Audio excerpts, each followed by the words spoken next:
Let's talk, though, about Jude Bellingham just really quickly, because we've obviously across the last few days, he's been everywhere on social media.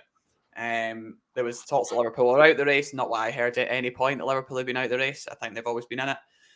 But I think if you see Manchester United come in, have a Qatari ownership, there's some murmurs that they could dip their toe in the Jude Bellingham water, Jack. And I think that would be really, really interesting. Liverpool have worked really hard on this, and I think we've spoke about this before, but there's a kind of expectancy from those around Liverpool that Bellingham will be a player there. But I think if Manchester United come calling, and they also have the Champions League, they have the project under Ten Hag, that could be quite an interesting scenario if Man United suddenly say, we're going to try and get Jude Bellingham in summer. He's liked by so many, and Man United would certainly be one, wanting a central midfielder in. And I feel that Champions League, it looks set to be for Man United. They're going to get that, and that's going to open up a lot of doors. We're not sure to what extent like Bellingham puts a credence in Champions League. I've always felt that he's not just going to rush in. But as Man United is a big, that'd be a big opportunity, and a club on the up, especially if that takeover goes through and the Glazers go and stuff like that. They're going to be listening to that.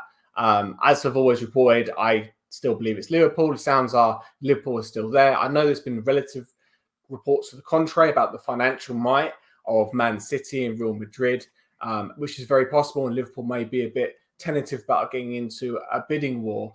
But there's things been going on behind the scenes that speaks of Bellingham and Liverpool. Obviously, there's a long way to go, and it's not a cop out. It's that things change so much, and we've still got a relatively long time ahead of when the window opens. I think we're going to hear a bit of a definitive answer from Bellingham in like the next month or something. But I say the offer, what Man City can't do that Liverpool can, is tell him that he'll be the star player, that they're going to build the team around him. And perhaps that's something that, they've got Haaland there, whereas Liverpool, they can make him their new Gerrard or whatever you want to say, and make him their star player and stuff. And he clearly admires Klopp, and there's clearly a reason why Klopp name drops him so often. I've never seen that so often, actually name dropping. Usually you go, oh, we're going to respect the player and the club. He name drops him. He's asked so regularly. The links have been there. I just feel that it still will be that. But I think it's the last time I'm going to say it about my confidence in Liverpool and Bellingham, because I don't know. I always stick my foot in it, and then it turns out to be something else. But the information I get from speaking to various people, weighing that up and putting it out, is that I still believe that it'll be Liverpool that will come in. I think perhaps what you could argue is whether the partial investment that comes in that's going to help boost FSG in their summer. But even without that, I hear it'll be a substantial amount.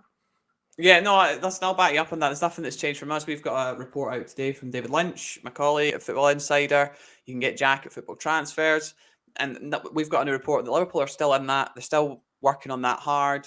His team have been at Anfield at games. Conversations have been happening for a long time. I even have said this could be a summer 2024 move. Bellingham's not in a massive rush. It's not a guy that, from what I understand, is driven by money. He's well aware he's going to have a lot of money wherever he goes. He's not going to be skint. So I think he's going to be all right.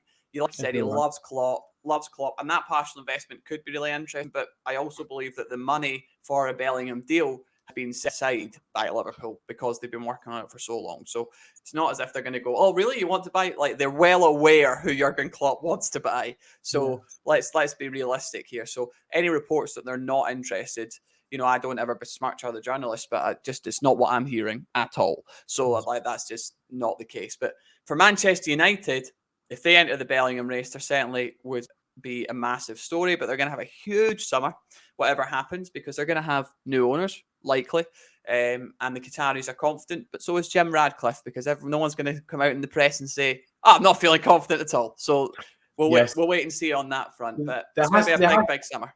There has to be something to be said for people. I really, really do enjoy Twitter nowadays in terms of fans. I don't think reporters give fans nowadays enough credit of how knowledgeable they are about what they hear. And I saw a report yesterday. I'm not going to name the journalist about it. Was something from Qatar and Qatar, whatever. And everyone's like, "That's just PR. That's just we know who you spoke to there." And I was like, "Yeah, they're not. People don't just read it as news anymore. They know who's told them that. They understand the motives behind it." And you know, even I'm not saying this is true or whatever, but I found it really interesting with the Glazers when they started putting out stuff about, oh yeah, do you know what? Well, maybe we just want to sell a little bit. You know, a couple of our brothers are not entirely sure about this move, and that it's brilliant because it generates the buyers making sure going over the top, generate as much money as possible. These are heads of conglomerates. These are billionaires motivated very much financially about money. They care about their last dime. That's why they put so much effort into getting. I mean, to me, if I had half of what they got or 1% of it, I'd be delighted. But these people, they care about this kind of thing, and they're getting the maximum value because that's what capitalism is. That's what people in those positions thrive to do. That's what they enjoy. They like squeezing as much as possible. And so, yeah. Anyway, I just thought I like seeing people seeing like, oh, that comes from his agent, stuff like that. It's like, yeah, you might know, kind of thing. That's why I always say football fans on Twitter are well ahead. Like they know their stuff. They know their stuff. A lot of them, you know. They do. Sometimes they don't. Sometimes no. But yeah, most of the time they know their stuff. But